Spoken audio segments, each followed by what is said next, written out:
Hello friends, welcome to what I feel is such a unique opportunity. In the military, we often value our secrecy to try to mitigate some of the risk as we go about our work throughout our career. I'm going to simply introduce our guest as Sven. Sven was a pilot with the American Air Force and then retired to work as a pilot flying for FedEx. He decided to share his time with us to test out some of the theories and get us some perspective. He offered to test Microsoft Flight Sim with the Motion platform to see how realistically it would be able to simulate reality.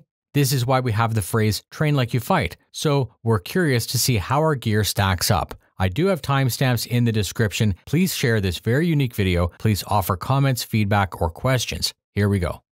Thank you, Sven, for coming to the studio. I love being able to share my love for simulation with the subject matter expert. I know you served as an AWACS pilot with the American Air Force and then continued to work as a pilot with FedEx. This is why we've configured the motion system to represent the planes that you fly. This video was thanks to Thrustmaster, who heard and understand my plan to collaborate on this project. I wanted to engage you right away, so can you please tell us more about who you are and your past? It's super important for this series because us sim pilots are always interested in getting the real experience, or at least as close as we can get to it. Well, thanks for inviting me down and getting to enjoy all the fun here. It's all exciting stuff. My name is Sven Brown. I did 12 years active duty in the Air Force. I started out in pilot training flying the T-37 and the T-38 like everyone else. And then in the past, now we have different trainer planes. But that's what we had back in the day when I started. And I then moved on to B-52s as my first assignment out of Carswell Air Force Base in Fort Worth, Texas. They closed that base eventually, and so I moved on and I went to the Air Force Academy for a little bit and taught in the athletic department there and coached. And on the side, I was flying some of the light trainer planes there. It's a Cessna 172 with a bigger engine. It's called the T-41, and the T-3 program, the Slingsby Firefly, that they used for a while, but then they ended up canceling that program. From there, I went back to flying big airplanes again, and I flew the AWACS out of Tinker Air Force Base in Oklahoma, and I did that until I got out after 12 years, and then got hired at FedEx just before 9/11. All of my flying in the Air Force was between Gulf 1 and Gulf 2, and so I did a lot of the no-fly zone stuff in Iraq and in Turkey. So from the Northern and the Southern Watch is what they called it. And that was the bulk of my experience. And then at FedEx, I started out in the 727 as a second officer on the engineering panel. Then I went to the DC-10 for a while. And then from there, I went back to the right seat as a first officer, as a co-pilot in the 727. Did that for numerous years, and then became a captain over in Europe on the 757. I did a short stint in the right seat of the 777 doing around the world stuff. That was real exciting. Got to see lots of different locations. And then I went back to the captain seat in the 75, and then eventually made my way to the 767 as a captain, which I do now. I've been with FedEx for 20 years, and it's been a great run. I got into flying because mainly as a kid, I always loved World War II aircraft. I was always making models, always reading about, Jablonski's Air War book that's that thick, and it always just intrigued me, and my grandfather was a pilot. So my grandfather, as a child, I was going up in the helicopters and the light aircraft that my grandfather had, and so that was exciting, and that is what kind of introduced me to aviation. He always hoped that I would go and be a pilot and go to the Air Force Academy or do something like that. And I went to a year of college and found out I wasn't reaching my potential and wasn't going where I needed to go. And so I pursued getting into the Air Force Academy. And I ended up going there before I became an officer. And one of the better decisions I ever made in my life, and it set me up to pursue this as a career. Yeah, when I joined, of course, the plan at the academy is that you get commissioned and you'll serve 20 years. Okay. And circumstances happened in my life where, unfortunately, I with my ops tempo and AWACS and other things, I ended up going through a divorce. And I was apart from my children, and I decided that I didn't want to be apart from my children, and so I left the military so I could be closer to them, and then, so of course, transitioning into the civilian flying as an airline pilot was the most natural thing to do, and that's how I ended up there. When you're flying light airplanes, it's almost all outside, and there's a lot more feel involved with it because you're flying more on visual flight rules, you know, and you're avoiding any terrain out there and staying clear of weather, and you know, you learn to use the outside environment in relation with the aircraft cockpit to say, hey, am I climbing, am I descending, you know, in that way. When you get to bigger transport and cargo aircraft, like what's gonna be simulated here, you're relying on instrument flight rules. And so you're spending a lot more time inside. Now granted, you still have to look out, look for other airplanes, and when it comes to landing, you're looking outside more with glances more inside. But under instrument flight rules, and when you're in the weather, of course, you have to rely on those. And so you're much more dependent on those at this stage of the game, flying heavy aircraft. You know, I'm sure the fighter guys that flew fighter aircraft, I only flew big airplanes, except for the training airplanes. And they're going to be outside more. And they rely on their instruments probably only to, you know, perhaps lock on missiles or to, if they're in the weather or at night, things like that. But even in the daytime, I'm heavily reliant on the instrumentation. All right, we're back and we're set up in the sim rig. So what we're going to do right now is, you said it's a McDo? Yep. We're going to try to set up the McDo and do it properly. So what Sven has is his proper iPad loaded with the real software, not some stuff that you would use for a simulator. And that actually is what he uses to fly and do his route planning. And then that gets entered into the McDo. So we're going to do that. We're ready to go from LAX. All right, so, wrong way. Need to get the yoke out of the way. There we go. Just leave this over a little bit, zoom it in. And this is actually what it looks like in the airplane. It's exactly the one I have in the 767. It's the same one as they have in the 7.4 here. And we're going to look at the route, and we're going from LAX to San Diego. We're going to then find a way to get into San Diego because we want to do the arrival, and we're planning on the localizer to 27. We want to do it via the Lucky 1 arrival, and this, what it's putting into there, will match exactly what I have in the software program here. So it picked a routing to get us there. And the next page, Campo, Helix, Jax, Azex, Jeeves, Lucky Lindy. So unfortunately, it told us to go to this one. So let's see if we can change the departure and arrival to get it from a different Lucky. It's from and Lindy. There we go. Now let's see what it says. So Lindy, Vada,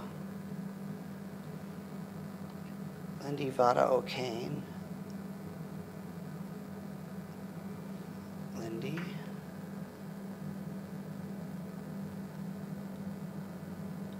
there we go. Lindy, Vada, we should go to Rebo. O'Kane, CJ. And we can quantify. Yep, and I'm just looking at all of these points there, match the waypoints that are on this route, so that's what we want to do. And are you surprised that the simulator actually replicates this properly? Because you were saying that what's on your iPad is the most up-to-date? Yeah, and so when you look here with hopefully out ruining it again, like let's say we're going to look at the departures out of LAX. We're not going to pick one. Right. But if we look at them, notice that it's the dots 2, the dark 3. So at one point there was a dots 1. Okay. At one point there was a dark 1. So dark 2, dark 3, and these have to be updated in our software to match what that ATC and our planning people are going to use, our dispatchers use when they help us plan our route of flight, so that it, you know, this helps deconflict airspace in and out of the airports. Right. And so if I look on here, the most up-to-date one we have is a departure out of LAX, and I look at the same thing for this, the SIDS, the standard instrument departures out of there, lo and behold, we get the same names. DOTS 2. So it's almost like Microsoft. Guardy 4. Garmin 7. There's the Garmin 7. So it's almost like Microsoft is actually taking real-time telemetry and data. Yeah. Somehow they're getting the exact updates because cool. these altitudes and airspeeds match what they have in here, and that's what we have in our airplane. Nice. In order for us to be, deconflicted, and when they tell us, hey, you're cleared for this arrival or this departure, they know what to expect, and we know what to expect, so we're all on the same page. And this was shocking. It's very, very realistic and very cool, to be quite honest. So with all of that data inputted into the Magoo, you are able to take off, and this is your pre-programming for your autopilot and your navigation. Right. And that lets the aircraft follow a virtual line in the sky. Right. So now here's an example of an actual flight that I did at one point, and it will do this exact thing. Let me get it to the right page here and get it small enough so you can see it. It'll tell us all the information. This flight is from Dallas to Memphis. It tells you some of our flight parameters that we're going to follow. It gives you the gas that's going to be required, and we want to make sure it's loaded properly with how much payload we have. And then it gives us a route of flight as part of our plan. And those are your waypoints, right? And those are the waypoints. Right. And we check these waypoints, and we can actually make sure that all these waypoints are in here, and they would match what we have in the box. Nice. And that's part of our procedure, to make sure, hey, what we're planning is what we're gonna do, and that we're doing what we're cleared to do. And then we were also saying that when you hit execute, it effectively is networked. Like this system is on a network, and it's all tied in with the entire system. So I'm assuming air traffic control would get your flight, the FAA would get it. Like everyone knows what your proposed flight is. Yep. Cool. They do.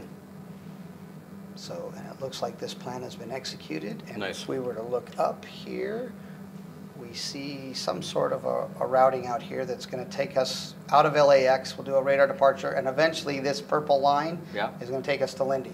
So we're just going to fly direct to Lindy. Nice. We'll climb up a bit, and then when we get closer, we'll have to start descending to match these altitudes and airspeeds because that's part of the arrival. So we're basically ready for takeoff.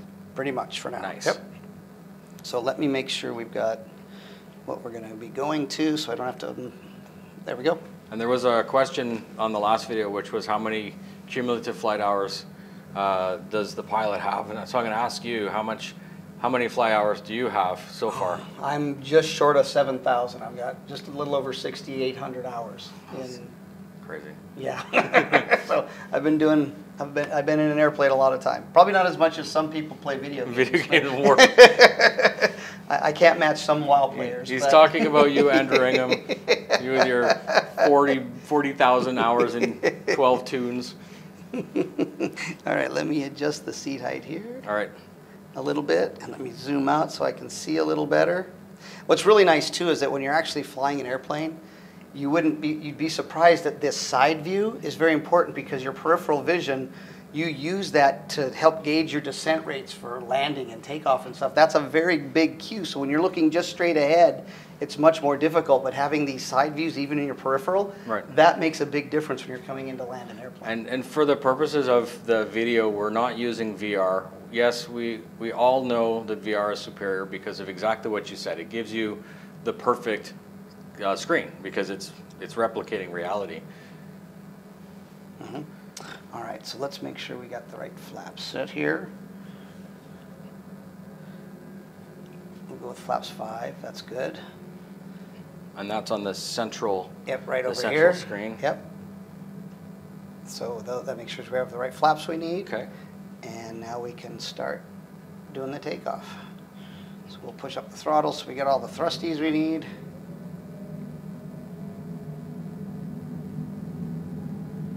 That's almost max power, and then we'll release the brakes, and off we go. Big airplane. 747. I'll try to find a. And it's on a 6 degree of freedom motion system. So we'll talk about the feeling additive, subtractive of that maybe later.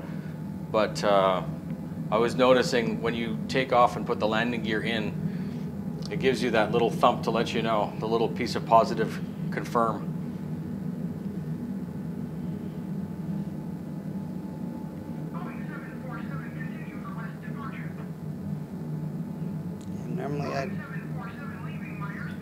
flexible. Los Angeles Tower, Boeing Alpha Sierra 747 frequency change. Okay, I'm high enough. I'm going to lower some of the thrust because we don't need to be as fast right away.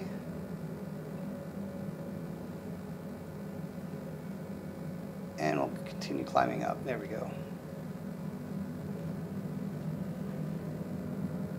So now we're looking for our flap speed to the left side there. You'll see that there's a little 5 there. And that tells us we have our flap speed. So we can start accelerating to get our flaps up. You can see that right there on the left side of the airspeed indicator. And that tells you when to raise your flaps so you don't overspeed them and how to fly it safely. So now I'm going to go to indicated airspeed and jack up our speed so it knows what to fly. Normally I have my co-pilot do this so I can not be doing too much stuff at one time. Yeah, you were saying multitasking. Yeah, big airplanes is a team. Is a team effort. Right. It's not just a second salary. It's not just about putting 2 people in. Yeah.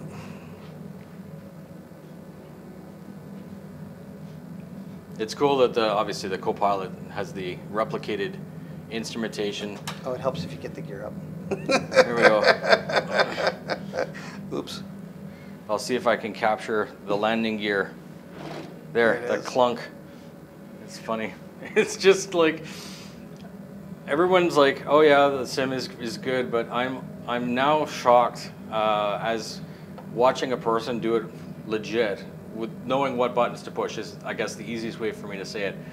I can take off and put landing gear in and put flaps up and down and everything, but all that on the screen, most of it's gobbledygook. Like I understand the altitude and the speed, but all those tapes on the left and right hand side, they didn't mean anything to me. I mean, obviously red is bad, like I get that, but why is it red? And now you've been able to contextualize all that, which is fantastic.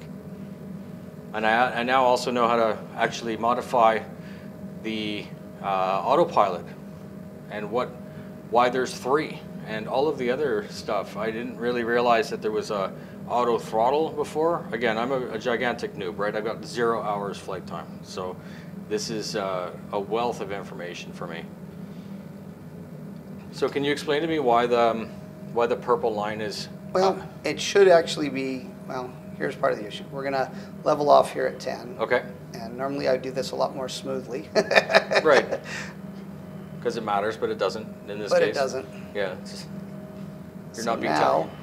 What I'm trying to do is get us to go to direct to Lindy. Okay, so that's what we were talking about. How it's purple. You can see you were there. saying Now it's starting to line up a little more nice. Purposefully. Now the fact is it's accelerating even though I've gone to idle. It still wants to accelerate, which is a weird thing. I don't know why it's doing that. So you just added some speed brake? Yep, just to slow it down. To check it out? Yep, because I didn't want it to accelerate around. So now you can see the purple line coming in here on the left, on the right display. Yes. So we're going to go back down to 10,000 feet. And then we're going to intersect that line, and then we can turn on the autopilot, and it'll fly us to Lindy. Okay. So yeah, 10,000's indicated all along the thing. So you've got 301 as your target, right? Well, right now that's my target airspeed. Yeah. And then your heading and your target altitude. All right, so let's see if I can go over here and get the autopilot on. So that should turn the autopilot on, and now it should hopefully do what we're asking it to do. Okay. I'm going to bump the speed up a little because it wants to be a little faster. So now we're at 3. And now the auto throttles and should kick in. All right, so now I need. So the only thing that this is missing is a simulator. Well, amongst some of the things, usually the throttles start to move by themselves, like they do in game, like in the virtual screen. I guess a more expensive set would have the little servo motors in the actual throttle quadrant. But so far I'm impressed with how well kind of reality is mirrored in the sim. All right, so now I'm going to raise the altitude so it climbs up. And you're doing that with the select, with the select altitude dial? selector. Right. You can also see it on the upper right of the attitude indicator. Above the tape that's moving, it actually shows the altitude that we're going to. Oh, the purple number? Yep, on the Okay. upper right. So I'm Oh, changing that nice. at the same time the one up on the... Yes, I can see So it's a repeater of that. Yeah, I can see the 311 and I can see the 1800. 18,000 feet. 18,000, sorry. Yep. Drop the zeros, ladies and gentlemen. Hooked on phonics. So, and now, then you've got 3 indicators across the top: throttle, heading, hold, and altitude. Those are green, so you just went LNAV. And now we're VNAV. Now we're really... So now it's going to turn and follow the purple line that we're close to. Okay, so the plane is flying itself. I just heard the engines cut down a bit. That's the auto throttle. Yep. I don't know why it's descending. That's weird. It shouldn't be descending. Okay.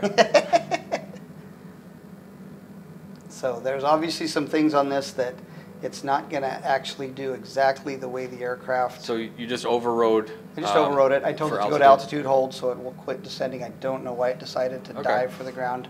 Again, Other than right down here, unfortunately, since it's looking at Lindy down here, and Lindy's at 5,000 feet, it thinks, well, maybe we need to go to 5,000 feet. Oh, right.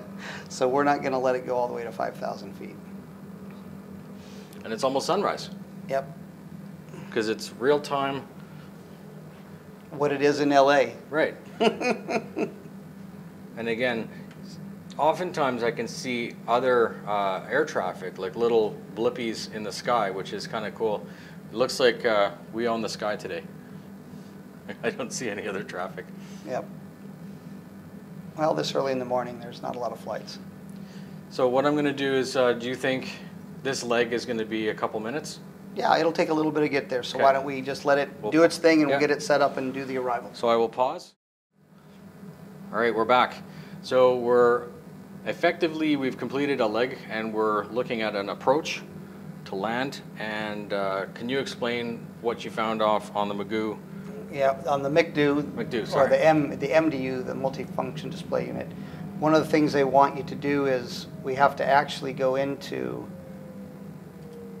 if we're flying our route here, to set up for landing, you have to tell it to be smart what things we're doing for our performance, our thrust, our takeoff, and since we're doing an approach, you can tell it what flap setting you want. Okay. And then I hate that in the way, but now you can actually show that you can select flaps 25 or flaps 30, and you have to actually select the one you want to say, hey, I'm going to do that, and then you have to load it into here so that the computer knows what airspeed you're trying to fly down final at. Okay. And that speed will change based on your weight.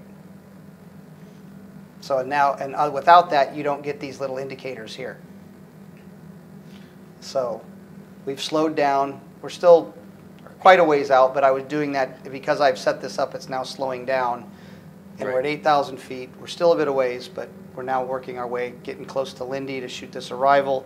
And that arrival matches this plan form here to do the approach, the Localizer 2.7 into San Diego. Now, when you're flying, do you have your iPad with you in the cockpit as well? Oh, yeah. Or Yeah. This is- We have these two match, and we have this, and we have another system that sits right there, and it does the same thing as It's actually modeled. It's actually modeled in the but- aircraft. Yep. And you can see we're starting to get a little bit lower. You can start to see more of the horizon, the city. Again, sunrise soon, hopefully. That would be neat.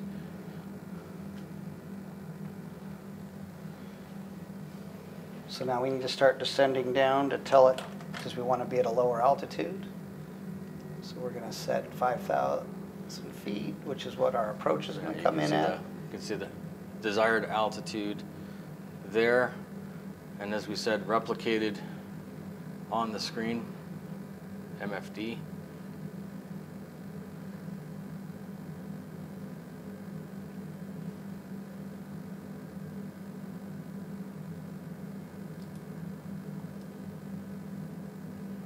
Get this to a more equitable range. There we go.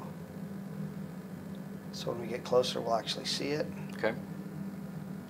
I'm hoping this will follow the track and turn the way it's supposed to. We'll see. Okay. What it does. Yeah. If it doesn't do it, we'll take over manually. Because that's what you would do in real life. So just to confirm, you changed the scale on the indicated map here, Yep. like the reference? Because it was at 80 miles, so now it'll be at 20 miles. So Okay. at 20 miles, we'll start to get close. More and it gives detail. us a closer detail. Yep. Nice.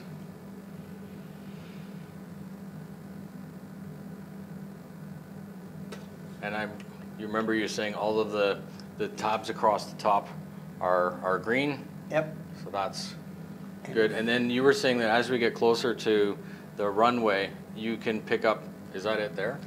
That might be the runway we're looking at. I think it is.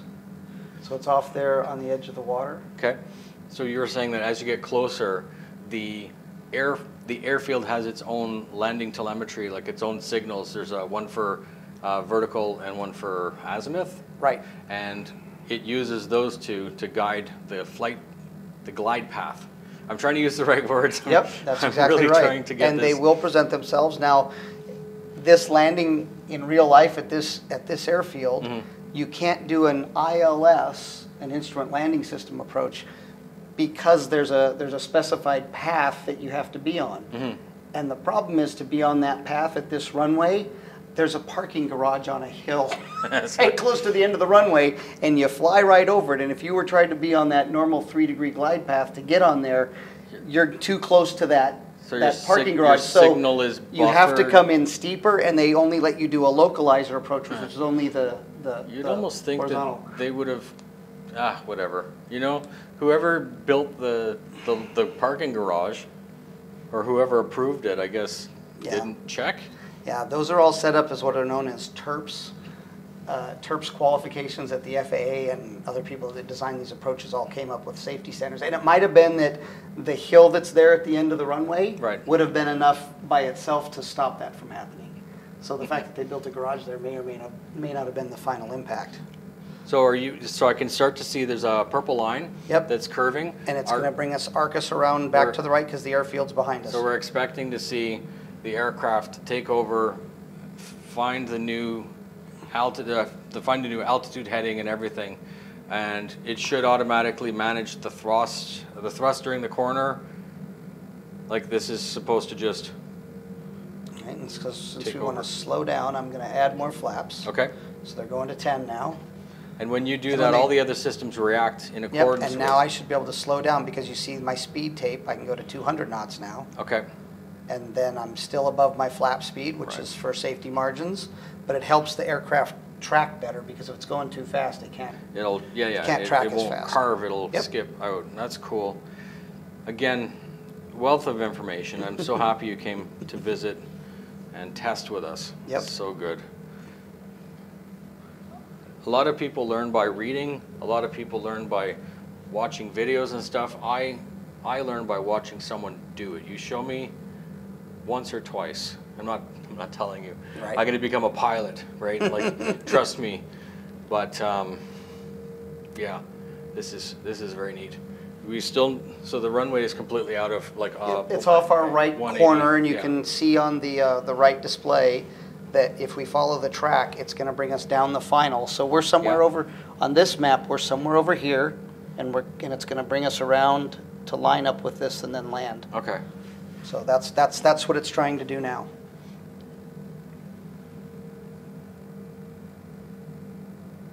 This is neat. Yep, and this is how it looks. And I've done this approach many times, and this is exactly how it looks. So this is very realistic. And as we said in the other one, just for the video, VR would normally be the ultimate view, but it doesn't translate very well to this format. So rather than showing you a circular picture, which people are like, oh, what am I looking at least this way, you'll be able to get the gist of what's going on. Try to do kind of a combat camera with the camera so that we can see exactly what you're looking at Right. on the fly.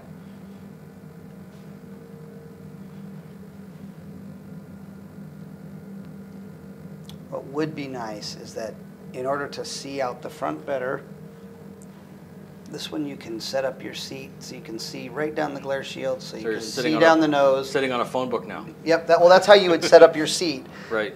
And if we wanted to see what it would look like as we're looking out at the runway to gauge things. This is what you would see better. Right. But in real life, we need to be able to see you need to look down at your instruments to make sure you're on the right airspeeds and other thing. So it would be nice if I had a toggle switch that would do from that view to this view. So that's where VR becomes exactly perfect, because you literally just look like you would normally. Or if I had a snap to this, I could hit a button and then immediately snap back to that. If I could go boom, so in real life, that's all you do is you take a quick peek down. Yep, everything looks good, and then I'm back outside. I'm pretty sure if we were to dump or get into the dumpsters of the menu, we could figure out those. So for now, I'm going to concentrate on this to make sure we get this approach coming the way we'd like it. And it looks like it's going to start turning. I'm going to add some more flaps. Co-pilot's view. And that the red indicator is your flap desired position. Yep, and now that it's tracking to it. And then now I can reduce my speed a little bit more. Okay, yeah, because I heard the engines were trying to kick in. And this is exactly how, when we're flying with the autopilot, that's exactly what we do. And we usually announce it to each other like, hey, set speed, whatever. I'm setting this speed, so I'm communicating. When I'm flying the airplane, I do most of this stuff. Right. There are times if I'm hand flying, I'll be telling him, hey, set the altitude to this, set the speed to this, do all that. So you're coordinating, because then I'm just concentrating on flying. But even when I'm flying, I'm telling him what I'm doing so that we can have a shared mental model of what we're doing. Okay. So he doesn't have to guess, what is he doing? I'm telling him. And when he's flying, he's telling me. So we're both, okay, we're on the same page. And if he says something that doesn't make sense, we can go, did you mean that? Okay. No. But it's also, you also have a cockpit recorder, right? Yeah. So it's just good practice. Not only is it fantastic communication, but it's also kind of a record for history. Yeah, and that's also, normally we don't want to hear those. No.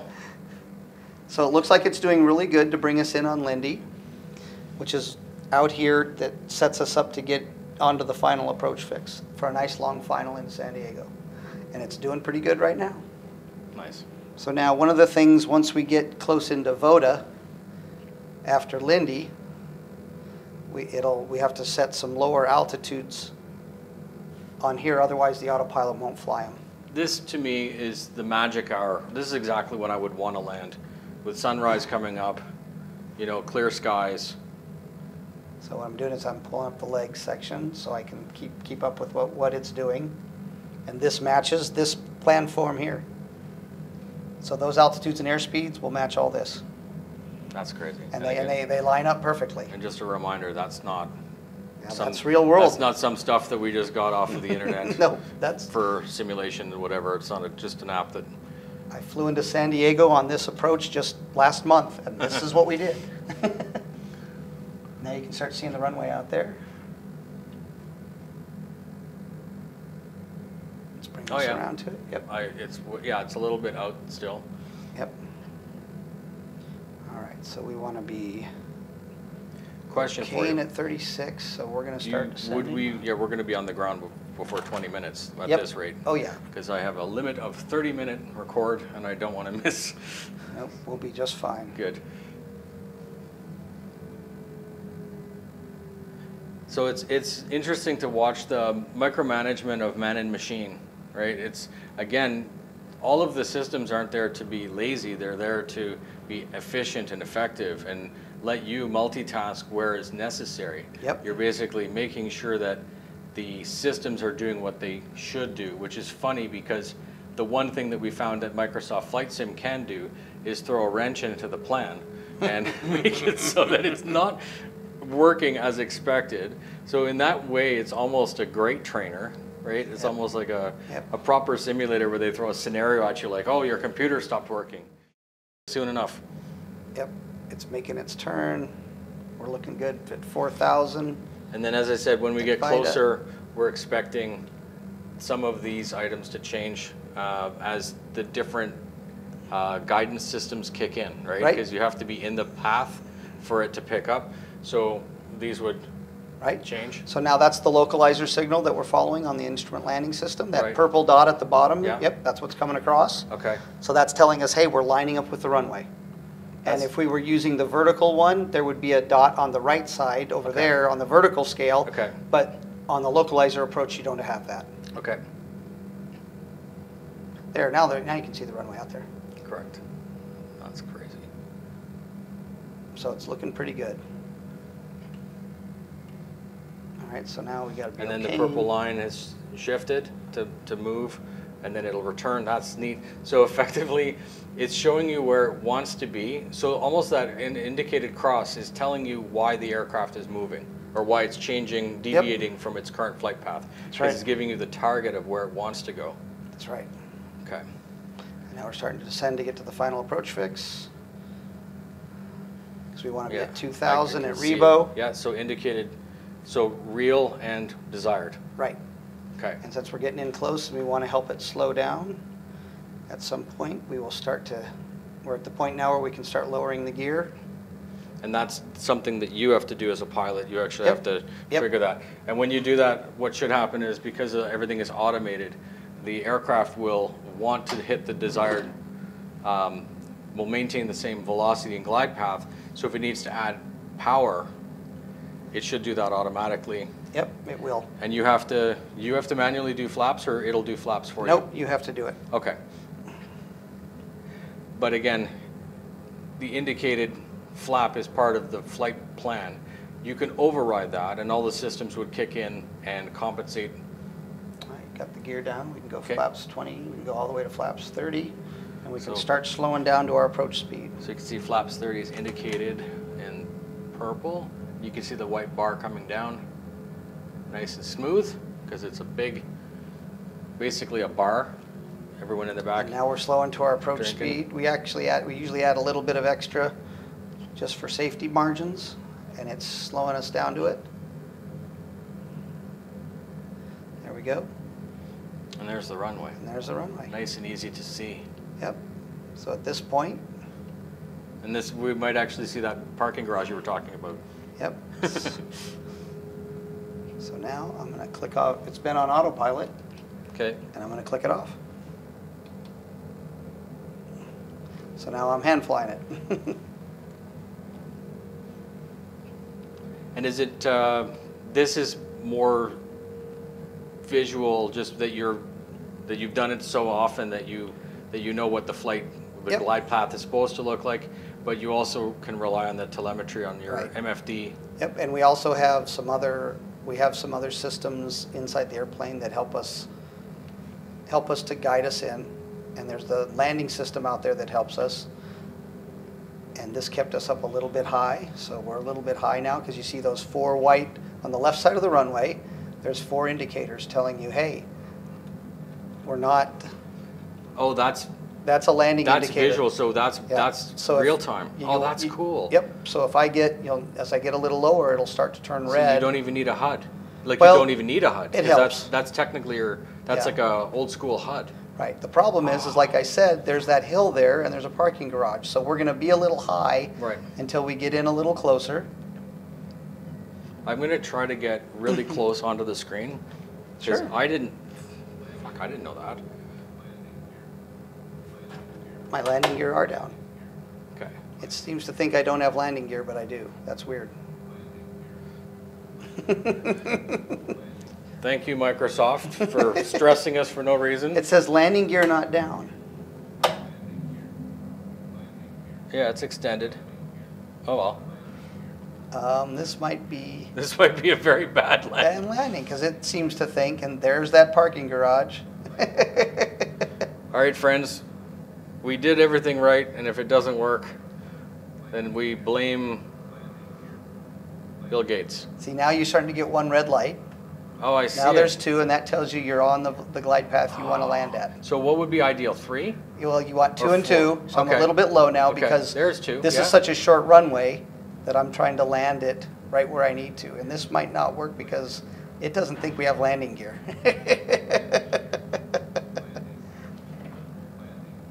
There was a little bump.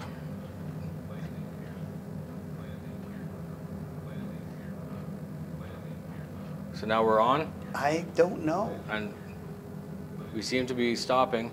Your engine. That's because we're... I don't know why it's doing that. So it says LG. Landing gear not down. Huh. Well, it appears that is incorrect. Successful landing. So if that were to happen, like that wouldn't happen. Well, in real life, of course, we would have gone around and figured out, hey, what's really going on Right. here? But I obviously have gear, because if I didn't have gear, I wouldn't roll when I... Right, you would just be on the belly.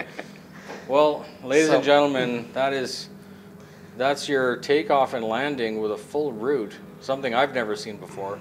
Hopefully that was super interesting for you. And we'll pick up with another topic in a little bit. All right, friends, what we've got is Sven's going to try a landing challenge, an epic landing challenge in an Airbus. Complicated by beautiful scenery, big mountains.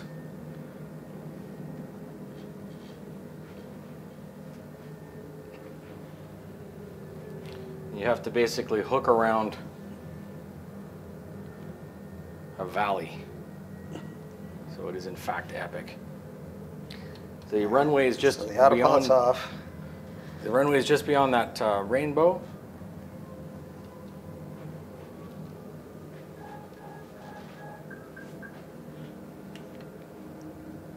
All right, what's it telling me? All right, I got the gear down. I got the flaps 30. Set the bug at 140 for our landing speed. There we go.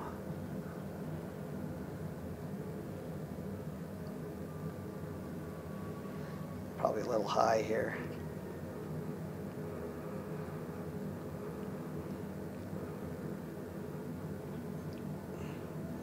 So what I liked was, when I do these, I'm basically a seat of pants, and it never works out really well. But you're actually using all the systems properly, which is obviously what they're supposed to be used for. And there's a little runway right behind this hill, and it's challenging to get to it and not hit into the... There it is. It's starting to come in. Right, and again, can you imagine having that as your house? Like right there, you're like wingtip to front door. 300, 200. This is looking good. The object is to hit the blue target. Right at the landing, Right on the in the landing zone. It wants you to be on the target, both left and right, and like as far as distance. And then it also evaluates your... Oh, a little short. No, it's a little short, but that seemed to be nice and smooth. Hopefully it doesn't nail you for the double bump. It's all good though. It also seems to be slowing down faster. That could just be my optimism. Well, I tore a wingtip off, so... What? Nothing, I'm joking. Well, it's better. I gotta be so. I landed a little short there. Do me a favor, hit next. Sure. And I want to see if we can get your best score, because the best score, landing challenges restart, leader logbook. Try logbook, see if it's in there. I spent a lot of time with the controls, and your visit really was the reason that I worked to get the right controller in the studio. And I know the value of having the right controller at the right place, not only for enjoyment, but for somewhat as a training aid. Specific to this, the TCA and the TPR, can you tell me what you think about these controls? How well, I suppose, and how faithfully they recreate the real plane? So like the appearance, the operation, and the features.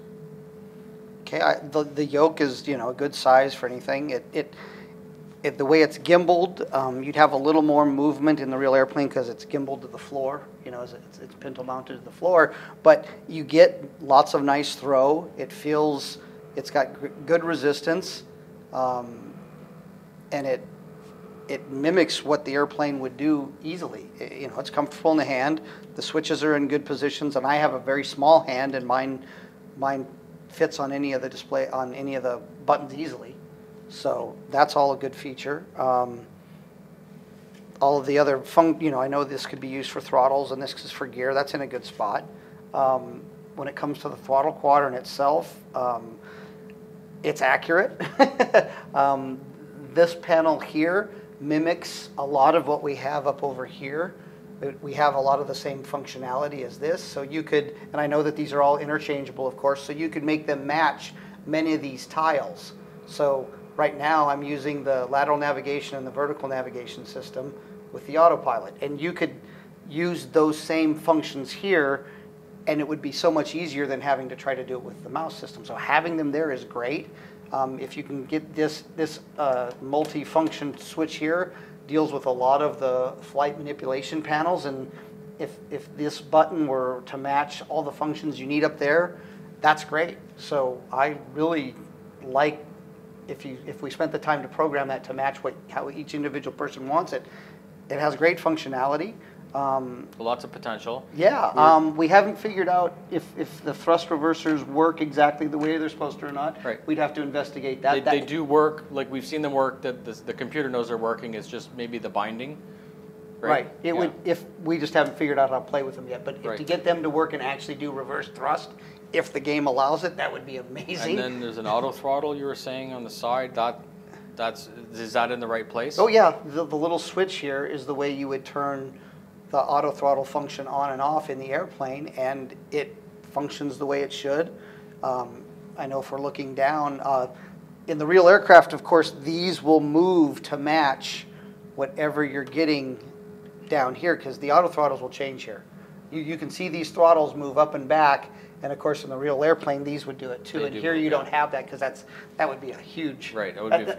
That's impractical. Right. But other than that, the flap handle and the speed brake handle, they're the exact same thing we have in the airplane. They're just a little smaller, but they're the exact design and shape, and so it's very realistic. So the overall quality of the yoke, the fit and finish, the feeling is all good. Do you think it's appropriate to the scale? Do you think it's like faithful to scale, or do you think it is. Small? It's very much. It's, I don't know. I'm assuming this is modeled after a 787. So I don't know if, I've never flown a 787. I've only been in the cockpit of one once, so I'm not sure. But looking at it is Boeing. It looks very. It looks like it could be the actual yoke that you have. It might be a little bit smaller than the real one. Maybe it's a little bit wider, and of course it's made of a weird composite material. As opposed to plastic. But it's the plastic is great. Structurally, it's great. Nice. Yeah. What do you think of the pedals? We're talking about the TPRs now. Oh, these are awesome. I mean, they're being able to get them to fit the way you want. To your feet, they function and act just like what we have in the real airplane. So there's great movement with them. I mean, I'm messing with the simulator a little bit, but they work great. The toe pedals are perfect. Very well designed. I've had great enjoyment using them as well. The motion seems very natural and comfortable. So overall, between TCA and TPR as a real pilot, it gets a good thumbs up from you. Oh yeah, so much. And from what you've told me about the way they're priced, it's an amazing price for what you're getting. Nice. I think that and having the ability to mix and match, I mean, it's as easy as this. If I want to go to a 2-engine aircraft and I still want to keep the functionality of the speed brakes and the flaps, I can move these here and I have it. Right. And that's what I have in a 7. This is, of course, a 4-engine aircraft, but in a 2-engine aircraft, you've just now turned it into what you want. To a 2-engine aircraft, right? So it's really awesome that their functionality. Now you've got a 3-engine airplane, the 727 or the MD-10, MD-11. There you go. You've got the same setup. So I think it's awesome. I like it. It's really I'm also cool. happy with it. I'm used to some more expensive gear, but again, this does the job. It really, and it most importantly, unlike the other stuff that might be more boutique and expensive, this looks like the correct aircraft. So if you're trying to learn and get proficient and enjoy the hobby of flying commercial jets like this one, then this to me is definitely what I would choose as well. Awesome. Thank you very much for your time. You're welcome. Hello friends, we have an unusual opportunity where I have Sven who's come to visit, and he's testing out the Cubic QSS-25 motion system. It's 6 degrees of freedom, and we have a full set of Thrustmaster gear. We have Microsoft Flight Sim, and we're currently flying in a 747-8, which is a large deliberate aircraft with nice lumbering maneuvers. However, my question to you, Sven, is does this motion platform add, and how does it add to your experience? I really like how when the whole flight system, it gives you an accurate feel. It's maybe not as much in the pitch, but definitely in the roll.